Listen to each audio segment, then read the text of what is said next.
Hello বন্ধুরা, চলে এসেছি নতুন আরেকটা ভিডিও নিয়ে। তো আজ বানাচ্ছি চিড়ে আলুর পকোড়া। দেখো, তার জন্য যা যা লাগবে সব নিয়ে নিয়েছি। তার জন্য নিয়েছি 1 কাপ চিড়ে। তো দেখো, চিড়েটাকে ভালো করে ধুয়ে জল চেপে তুলে নিচ্ছি।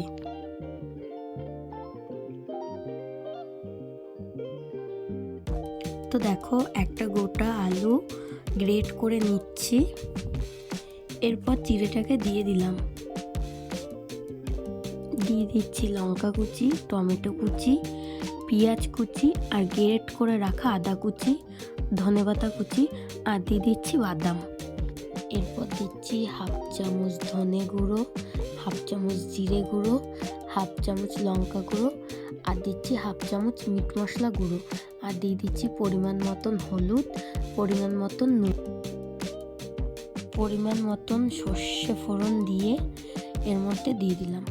এরপর দিয়ে দিচ্ছি 1 কাপ বেসন, 1/2 চামচ খাবার সোডা দিয়ে ভালো করে মাখিয়ে নেব। মাখানো হয়ে গেছে, এরপর ভেজে নেব। তো দেখো, তেল গরম হয়ে গেছে, একে একে পকোড়াগুলোকে ছেড়ে দেব।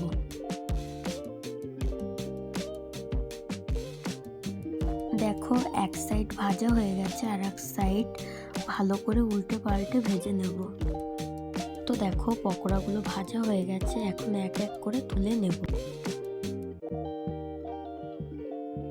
তো দেখো, এটা রেডি হয়ে গেছে। তো কেমন হয়েছে কমেন্টে জানিও, আর আমার পাশে থেকেও আমাকে সাপোর্ট করো যাতে আরও ভালো ভালো রান্নার ভিডিও নিয়ে আসতে পারি।